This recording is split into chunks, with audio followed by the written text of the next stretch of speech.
First, you have some time to look at questions 1 to 5.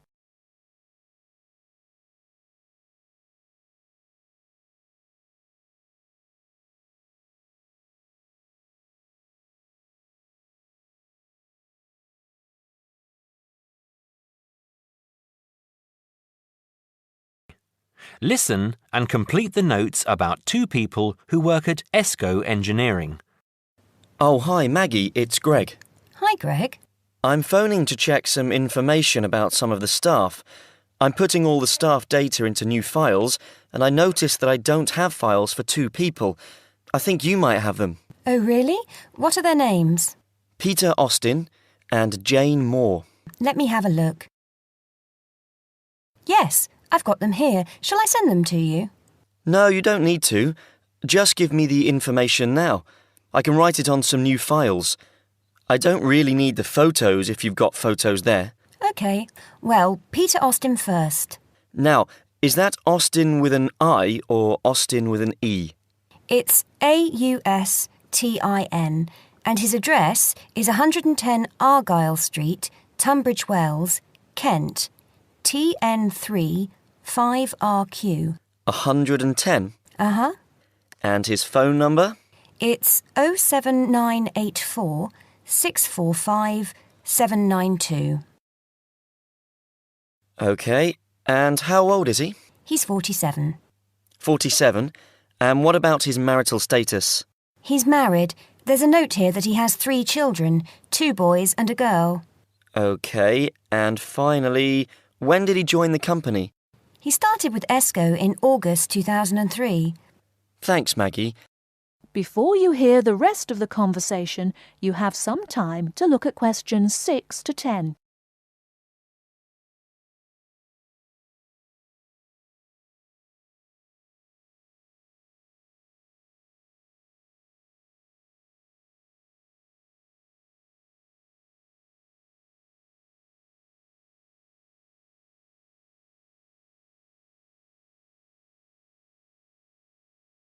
Now listen and answer questions 6 to 10.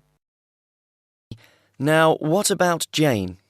Her name's Jane Moore, that's Moore, and her address is 72 Cedar Road, Crowborough, Kent, CR3 5RQ.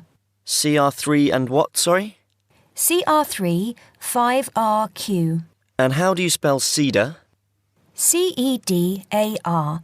Her phone number is 07984 650 396. 07984 650 396. Yes. Now, she's 22 and she's single. OK. And she started with ESCO in 2005, February 2005. Right, thanks, Maggie. That's very helpful. Goodbye now. Goodbye. That is the end of part 1. You now have half a minute to check your answers.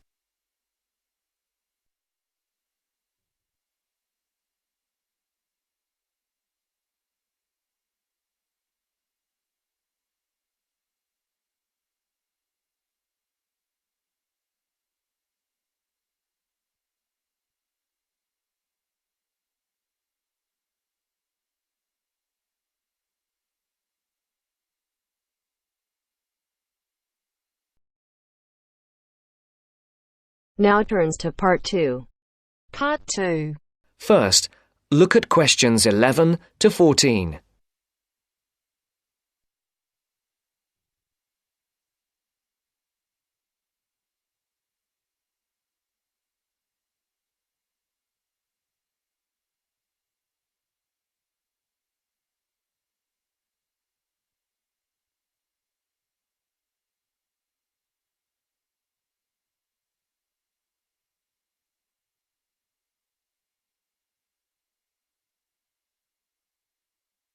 Listen carefully. Who's next, please? I think I am. How can I help you? I just came in on flight 372 from Singapore at 11:30 and my luggage hasn't arrived. I've been waiting at the baggage claim for about half an hour now and everything seems to have come off the plane. The conveyor belt has stopped and all the passengers have gone. So I came here to find out what has happened to my bag. Can I see your ticket, please? Here it is. So you came from Hong Kong today and changed planes in Singapore, right? Yes, the connection in Singapore was a tight one. The plane got in late and I had to rush to get to the next flight. That's the problem right there. There wasn't enough time to get your bags onto the connecting flight. Normally Singapore Airport is very efficient.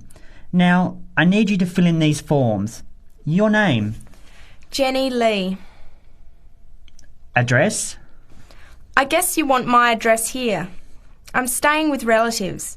Just a minute, I'll have to look it up. It looks like 583. No, it's 533 East 67th Street in Riverside. Do you have the phone number there? Yes, I do. It's 93014269. So you came in on Qantas Flight 392. Do you know the number of the flight out of Hong Kong? Let me see. I think it was Cathay Pacific 900 or something. Oh yes, it says here, CX 912.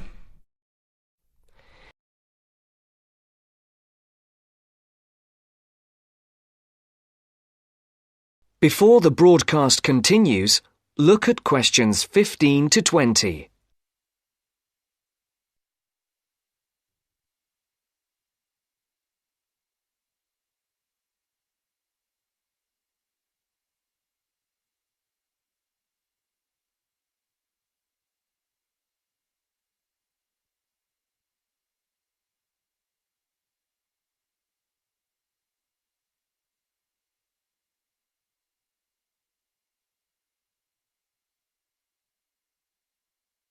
You will now listen to the second part of the talk. Right. Now, I need a description of the luggage. How many pieces did you check in? Just one. Can you describe it for me? Here is a picture to help you. Okay. It's a big bag, like this one. Rectangular. Not hard shell, but soft covered, and it has a zipper around the front. Is it black? No, sort of a grey colour. Any identification? Just a tag with my name on it. Any other features? Well, it has wheels and a retractable handle on the end, so you can pull it, as well as the handle in the middle. OK, that's fine. Now, if your bag missed the connection, I'm sure it'll be put on the next flight. I'll email Singapore as soon as I finish here. The next flight comes in at 17:50. That's 10 to 6 this evening. You can pick it up then. 10 to 6? That's too long to wait. Can I get my uncle to pick up the bag on his way home from work? Sorry, you have to be here yourself to clear customs. Of course, I almost forgot. Will the bag come here, to this desk? Yes. You pick it up here, then take it over to the customs area. By the way, don't forget to bring your passport. You will also need to have the key plus your ticket with a baggage claim number on it. Oh, okay. Guess I'll have to come back tomorrow then. It's lucky I packed everything I need for now in my carry-on bag. Yes, that's always a good idea. Be prepared. That is the end of part 2. You now have half a minute to check your answers.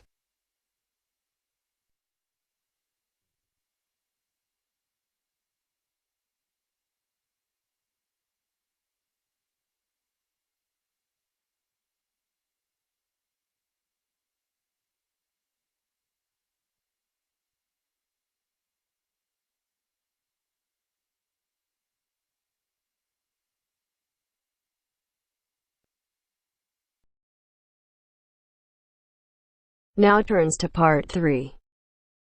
Part 3. You will hear a business studies student called Sam talking to his tutor about an IT project he is going to do for a local company called Turner's. First, you have some time to look at questions 21 to 26.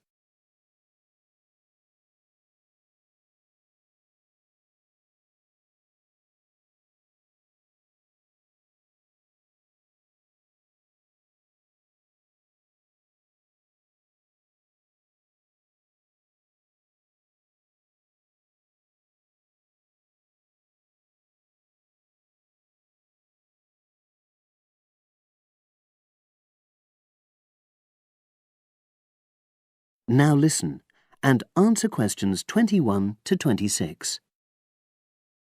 Hello, Sam. Come in and sit down. Thanks.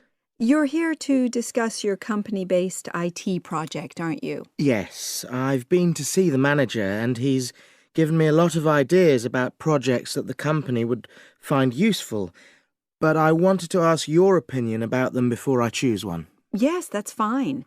Now, this company's called Turner's, isn't it? That's right. It's a small engineering company. They make machine components for trade use. They're well established. They started in 1976, but they're a bit old-fashioned. Okay. And what kind of projects did Turner's suggest you could do for the company? Well, they want some improvements made to their customer database. The one that they've got at the moment isn't very useful in some ways. I had a quick look at it. That would be a very straightforward project, and it'd be simple enough to evaluate, but I don't think you'd get enough out of a project like that. You wouldn't learn anything new. Well, another project they suggested is to do with their online sales catalogue. At the moment, customers can look at their products, but they can't actually order them online, which must affect their competitiveness. But I said I thought it would take too long. It's quite a big task. You're right. It's too much for the time you've got. It's a pity, though. Then they want some help with their payroll system. At the moment, the way they calculate pay involves a lot of manual accounting. I suggested they could have a system where employees register electronically when they arrive and leave work, so the hours they do could be transferred automatically. I think you'd get a lot out of a project like that. It would extend your skills, but it wouldn't be too much to take on. A student did something similar a couple of years ago, but this is slightly different. Well, then they need help with their stock inventory. They do everything manually. Really? Yes, and it takes so much time. It's probably very inaccurate, too. An electronic inventory would probably be the biggest single benefit for the company. I'm surprised they haven't had it done before. I know. Then they wanted to improve their internal security. The manager had visited other companies where the staff use swipe cards to access various areas of the building. It sounded useful, but the trouble is I'm not really sure how to do it. Well, I think you're right in that assessment. At the moment, it's probably a bit beyond your level of knowledge. Is that all? Just one more. Customer service. They want to be able to collect feedback from their customers in a more systematic way. At the moment, it's a bit of a mess, and they probably lose business as a result. Would that involve you going to see customers at their own premises? Because in that case, you might have to do a fair amount of traveling, and that would incur expenses that haven't been agreed with these companies. I never thought of that. Well, it might not be a problem, but it's something that needs clarifying. Well, I hope that's been helpful in narrowing down the options. Yes, it has, thanks. I'll be able to make a decision now. But while I'm here, can I talk to you about coursework? Sure. Now you have some time to look at questions 27 to 30.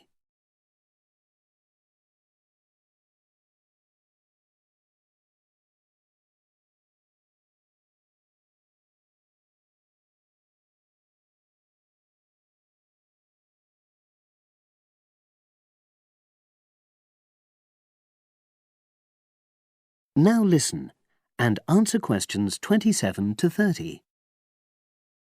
I'm not very happy about the way our group assignment is working. There are some problems. Oh, dear. Are people just not getting on with each other? That's the worst thing. Actually, we're all friends. It's not that. But when we're having a discussion about the assignment, one or two people end up doing all the talking and the rest don't say anything. It's a bit frustrating because we need plenty of debate. Well, that's a common observation. You're studying in a group with people from all over the world, and you all have your own ways of participating. In some places, students are more used to listening than talking, and vice versa. I suppose you're right. I'll try to remember that. Does everyone pull their weight as far as sharing the workload is concerned? I'd say they do, yes. And our group elected a leader. She's very good at making sure no one's overloaded. But personally, I feel that there are just too many of us in the group. Whenever we try to arrange a meeting, there's always at least one person who can't make it. It's not anyone's fault, it's just that we've all got slightly different timetables. Well, I'm glad you've talked to me about it. Feedback is always useful. Is there anything else you're concerned about? There are a couple of problems with lecturers that all the students are talking about. Last semester we had negative feedback about the way lectures were organized. There were several occasions when the wrong room had been booked or the same room had been booked twice, that sort of thing. Is that still a problem? That hasn't happened at all as far as I know. Oh, good. It's sorted out then. But I don't know the reason, but some of the staff often turn up late, so we miss 10 or 15 minutes of our lecture time. It might be because they've been copying handouts for students. I think there's a queue for the machine sometimes. Well, I'll look into that. Thank you for telling me. Anything else? The other thing is that it can be very difficult to get to see a lecturer individually. They're all very supportive and friendly when you do manage to find them, but often they're not in their office, even at times when they're meant to be available for consultation. Okay, that's helpful. Now, before you leave, That is the end of part 3. You now have half a minute to check your answers.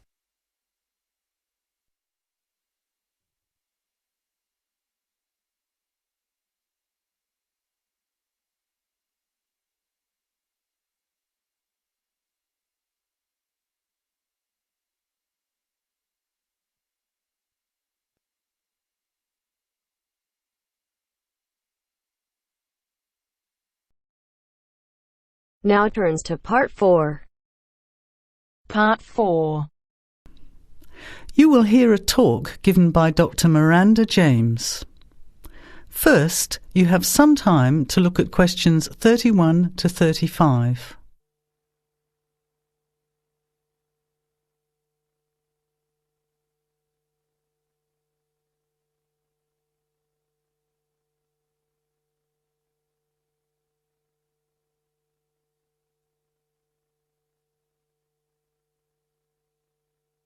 Now, listen carefully to the talk and answer questions 31 to 35. Good afternoon, everybody, and welcome to the first in a series of talks we have arranged for the Overseas Students Association this semester. Dr. James has very kindly agreed to speak to us today on the topic of public speaking, and judging from the large numbers of you here, it's clearly a subject of great interest and relevance. Dr. James. Hello. It's good to see so many of you here, and hopefully what I'm going to tell you will be useful to you both here at the university and in your future employment. Many people avoid speaking publicly, by which I mean in front of, say, 10 or more people. Not because they lack the ability, but mainly because they lack confidence, which is really only due to lack of practice. Today, as a consequence of the influence of television, audiences expect speakers to be relatively brief and to the point, in addition to being well informed and interesting or entertaining. Probably the most important part of public speaking is what you do beforehand, by which I mean preparation. This includes practical details, such as knowing precisely what your topic is and exactly how long you are expected to talk for. You should also plan the content thoroughly. A good strategy is to write out the content as you intend to say it, and then make brief notes, preferably on small cards, which you use to talk from.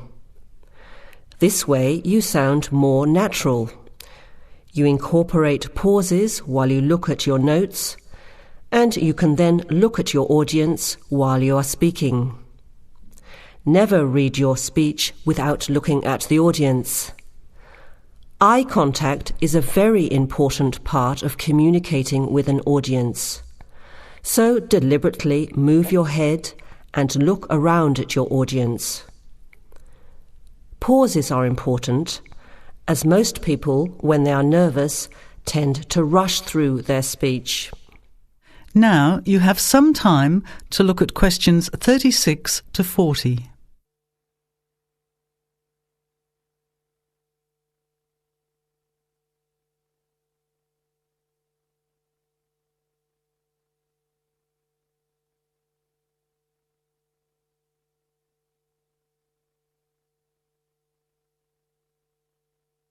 Now listen and answer questions 36 to 40.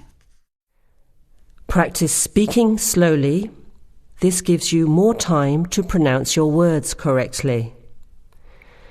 It's always easier for your audience to listen to someone whose speaking is clear and calmly paced, so that they can understand the ideas being explained.